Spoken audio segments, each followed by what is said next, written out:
So we got the grade all ready because the truck that is going to be hauling it up to Canada is almost here. So I'm going to take it out and go meet him out on the road where it's a much easier spot for him to get to, get loaded and turned around.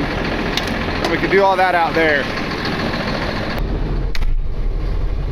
All right, so yes, trucks and trailers can come in my driveway and turn around and leave, obviously, but there's not a lot of extra room at all, and some people seem to have trouble with it. So it's easier for me and not having all my stuff run over if I just go meet someone out on the road and then walk back home after. I obviously can get in and out with my small trailers, not my big ones. Wrecker Rick made it in here with a 53-foot trailer behind a long wheelbase truck. I think that's the longest setup that's been in here. Matt has, a few other people have, but in general, it's easier just to meet people out on the road.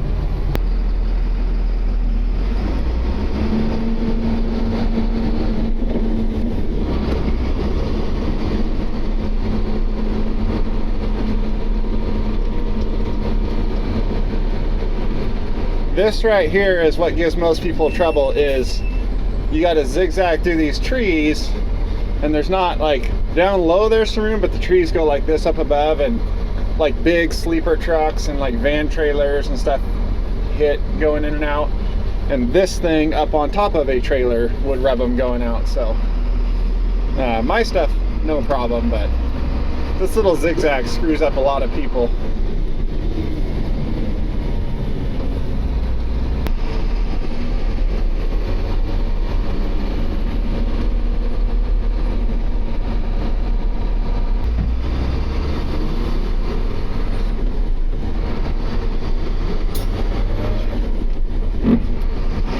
Slow shifts when it's cold.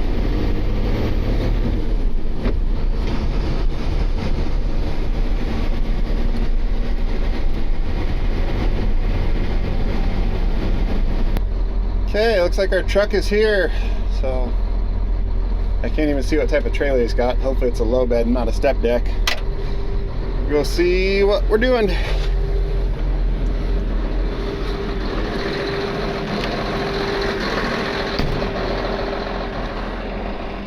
Oh good, it's a low bed. Perfect. Yeah, do you want to turn around first? So I can move, but that road right there, you just pull down that and you can back straight up and then just pull in here. If you want to turn around while you're still empty. I think it's about 12, but that bucket can roll down. Yeah. I think 12, but yeah, we can roll the bucket down. I'll move over and then you can do that.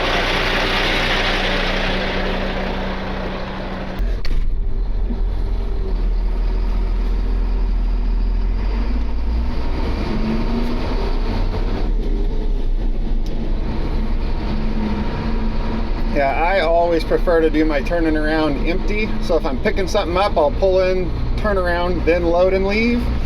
If I'm dropping something off, I'll pull in, unload, then turn around and leave empty.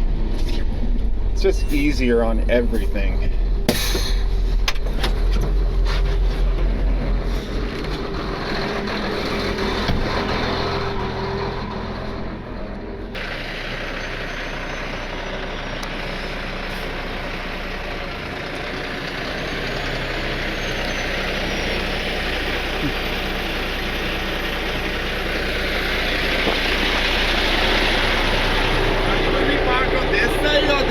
Whichever one you want. You're gonna back up on the trailer? Yeah, whichever way you want to do it. Heavy from the front or from the back? The back's heavier. Back is heavy? Yeah, Then so you want the back on the trailer side? Okay, yeah.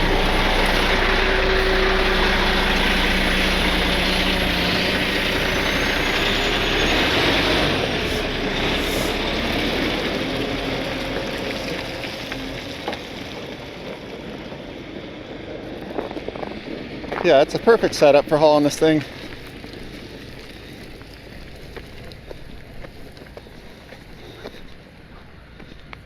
This is getting shipped through a broker. The buyer, obviously I know we're not from around here, so they had a broker find a trucking company. I was worried like a step deck was going to show up with aluminum ramps and try to load 50,000 pounds up on it. But nope. They sent exactly what was needed, so that's good. Oh, this is a stretch trailer too. Nice. This trailer stretches out and extends. That's really cool. So this is a mechanical neck, just like what's on my big 9-axle. His ramps aren't quite like what I've got on my red Western Star though, but they're obviously not picking up nearly as much weight. But yeah, mechanical neck, drop down, pull the links, a pin in there comes out, and then the neck comes off, and then you load it. Oh man, I told him everything on this machine worked, and that light's out, so I lied. I didn't realize I had an escape hatch down here. But they actually flew out, 2 of them flew out from Toronto and came here and ran this machine for a bit and tried it out and inspected everything, and we're all happy with it, so all good there. They didn't even care about the bumper being bent. Their main like operational guy, mechanic guy came out, plus their like main business guy. And I showed him, I said, yeah, the bumper's been on it, so it's got that damage. And he's like, I've done way worse than that. But they've got other bumpers. They have a whole bunch of these machines, so they're gonna straighten all that out and get that fixed up. Sounds like they have like a whole fleet of these, which is pretty cool. So it's going to someone who has a really good use for it and knows the machine well, which is perfect. The more I look at this trailer, the more I really like it. It's got these chain boxes in the neck on each side, which is a really good use of this front space right here. Very cool. And then those bottom links down there have 2 different positions, 2 different holes for 2 different ride heights. And then on the front, you can see those brackets there are to put on a flip neck that would extend the kingpin out here when you flip it over. And I would have slid my fifth wheel back first, but okay. But a flip neck pins there and then flips over and extends the kingpin out here for a truck like mine with a super long slide fifth wheel, so you can get way up here and put 22,000 pounds up front. And then it's a stretch, so this whole thing extends out. And a 3-axle. This is a nice setup. Problem is it's too long for me, because where I want to go has a limit from how long you can be from the kingpin to rear axle, unless it's all like permit loads, but you don't want to have to permit literally everything you do. Oh, and it's got the pin joints on the back too, so this trailer also can add a 4th axle to the back of it, which is really cool. So this could be a 4-axle trailer, put the flip neck up front, all the connections up here to hook on that extra axle. It's a nice setup. And then here, that cutout is for like the boom of an excavator to hit, and you can get even lower and stick the boom out. How long does this trailer stretch out to? I go to like the well, it goes to like 49 something. 49 in the well? Yeah. And what's it closed up? 30, 29? It's 29. 29? They say 29, but it's like 28 and a half. Yeah. It's a nice trailer. Yeah. Very nice setup. Yeah. I like these chain boxes right here. That's a really good use of that space. Yeah. That's why you don't have the headache rack. Yeah. Yeah. That's a perfect spot for them. My trailer is pretty messed up because I have a load delivered to Mexico. The guys who took my trailer to deliver, they messed up my tarps, my toolbox, everything. Oh, that sucks. No, this is a nice setup. So we're talking about the length in the well. We're talking about from the back of that neck to the front of this, and how much load space you have down there. So the only problem with these extendable ones, oh, there it goes. The only problem with the extendable ones is they're heavy, because obviously they have double the frame rails in there, because it has to like telescope out and extend. So it makes them a heavy trailer, but gives you all kinds of options for what to do. And this style of trailer, where it's got this big flat platform back here, very flat deck, big flat platform up there, gives you tons of load space. It's like if I was doing what he's doing and doing like interstate and inter-country hauling, this would be the setup to go with, this type of trailer. But like I said, it's long for what I want to do, like the more local type of hauling. So that would be an issue for me.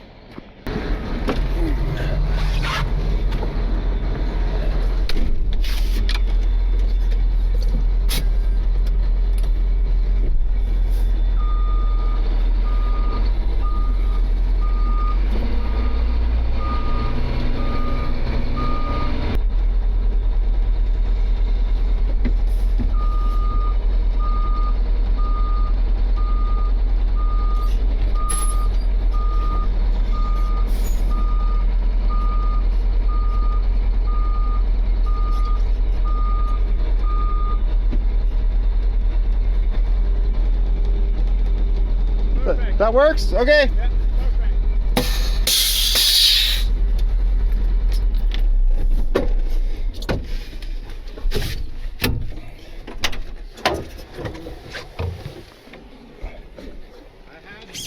Wooden ramp, my height pole, everything is gone.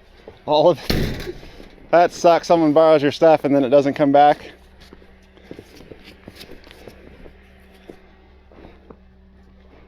Yeah, Yeah, that'll work.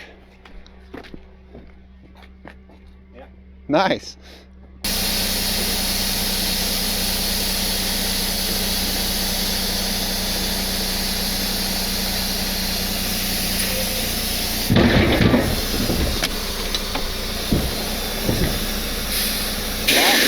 Perfect.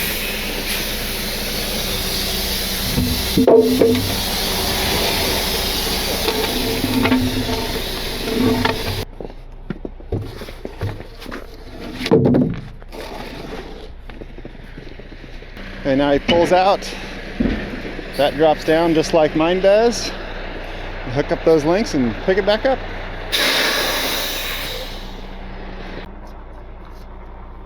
Yeah. 11.3 or 11.4. Okay. I'm making up doing Okay. 11.5. So that's the tall point. I'm good. Okay. And right mine at 18 or 19. So you can keep it up higher. Yeah. That's how they left your stuff? Yeah. Just threw it in a big knot? Yeah. That was nice of them. See my tops, they folded like a blanket. They don't give a fuck about anything. So you haul it down and then they take it in, Yeah. unload and bring your trailer back? And they didn't put even a strap on my tops. They put bungees. Jeez.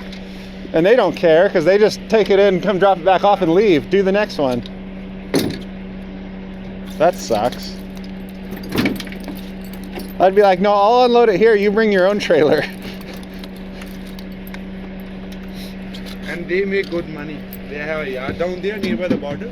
Yeah. And I think they take like $2,700 just to deliver it. Really? Only like 30 miles. To do the cross-border part. Yeah. And they take your trailer to do it. Yeah. Jeez. They're making really good money. And all they do is just back and forth. Yeah, that's all they do. They have a yard down They're there. making more money than anyone else. Yeah. So I measured the height of the machine on the trailer because there's two different height settings on those pins right there. And if it's low enough, he knows he could put it on the setting that picks the trailer up higher, which gives a lot more clearance underneath for like railroad tracks, entrances in and out of low driveways and stuff like that.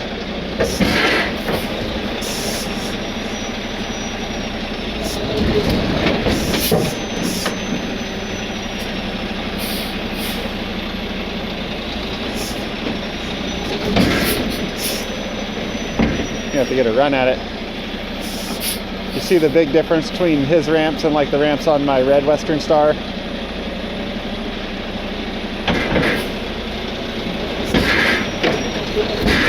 Oh, so close. He said he's got it scheduled to go into a shop and get the full ramps like the ones I have added onto it, but they just can't get them in yet. Because now it's got all this weight on it you have to pick up. When I walk back up home, I'll show you the one major difference right here that's causing the problem.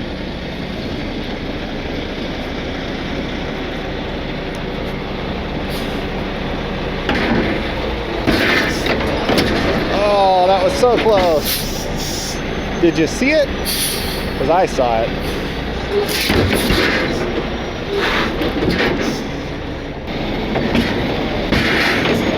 There it is. Nice. So now I'll air up his bags and we'll get more distance right there under it. Like I said, if the machine's low enough, he could use the higher setting and have more clearance for everything he's going on. If the machine's tall, he can use a lower setting and keep the trailer nice and low to the ground so it's not so high up and worried about overhead obstacles. And then on the back, the airbags are dumped right now, but there's multiple height settings for the air ride in the back of the trailer too. All right, you all good from here? Yeah, all good. Okay, you need anything else from me? No, I don't think so. All right. You don't have the big coat, so I have to fill my trailer. Okay, perfect. All right, hey. Thank you, man. Oh, good meeting you. You have a good trip. Okay, he's all good from there, so I walked back home. And if you see on my ramps here, obviously mine are completely like built into the frame of the truck. And he said that he's got an appointment for his to go in and get the same thing done instead of those little temporary ones that he's got. And if you're hearing a helicopter, right there, that helicopter's been like hovering in that general spot for about 20 minutes now. I don't know what he's doing. But either way, on mine, like I got these run all the way back. It's all braced and, you know, much more substantial. But the big part is this part right here is actually connected to my slider. So it slides with the fifth wheel. And then this overlaps all the way up into here, I believe.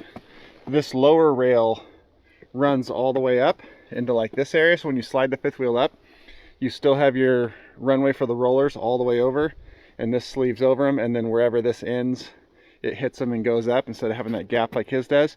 But the bigger part is, see my fifth wheel, well, I can't tilt right now, but it still tilts separately from this. But on his, the roller was dropping off the side right here and getting hooked in this corner of the fifth wheel curve right there, where mine it can't do that because it has, well, it can if you knock the roller off the side and miss, but it keeps that wheel all the way up to the outside of your fifth wheel, goes right along here and then locks in. So that wing here that moves with the slider is the big difference between his and mine, and it covers that gap right there and stops the side of the roller from dropping in. Okay, I said all that and then the helicopter left. Maybe you heard me. But yeah, you can see I've got this whole boxed in raised section here, and then also everything is cut out in here so that the kingpin's never going to hit anything as it comes through. But this box section goes all the way up in there, and like I said, this slides way up. And also my slide track, my fifth wheel, most trucks in like here, mine goes all the way up to here. So you can put this thing right up into the back of the cab here and get a ton of weight up front. But either way, the Great All is loaded up and gone. Headed up to Toronto, Canada to join a much bigger fleet of Great Alls, so that's the perfect home for it. And I was nervous of who was going to show up to pick the thing up because the buyer got with a broker to send a truck to come pick it up. And my experience with brokers in the past has generally not been good. Usually it's a complete disaster, but this guy showed up with the proper equipment, knew what he was doing, made it all quick and easy, competent, exactly what you hope for and something like that. So that was very cool. And a little side note on the broker thing, it's been 14 years since I bought my first truck. 21, almost 22 years since I started driving trucks. And in all of that time, I've hauled a grand total of 2 loads for brokers. And both of them went really well, really smooth, got paid a good rate, got paid on time, easy to work with, and both of them happened to be the same broker who the buyers in Canada used to send that guy down. So that's probably why we got a good, competent guy with the right equipment, which is very good to see. I've been on the shipping and receiving end of a lot of brokered loads, and like I said, it's almost always a disaster, so very refreshing. One thing about that guy though, he is a whole lot braver than me of letting his trailer get hooked onto a foreign truck and taken off into Mexico. I know that's a thing. I've heard of people doing it. I know it's a thing that gets done. There's yards down on the border where you'll haul the load down to, unhook, and then a truck comes up out of Mexico, hooks onto it and takes it down into Mexico to go deliver and unload, and then brings you your trailer back. No way I would ever do that, even though it is something that happens multiple times every single day. But then you get like what he said of most of his dunnage blocks didn't come back, his chains and binders and bundies are all just thrown in a mess in there, his tarps are all wrapped up a mess, but that's kind of what you get. So I guess you'd just be happy the trailer came back.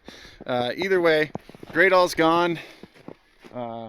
Guy who knows what he's doing is hauling it to Canada, and now the next thing.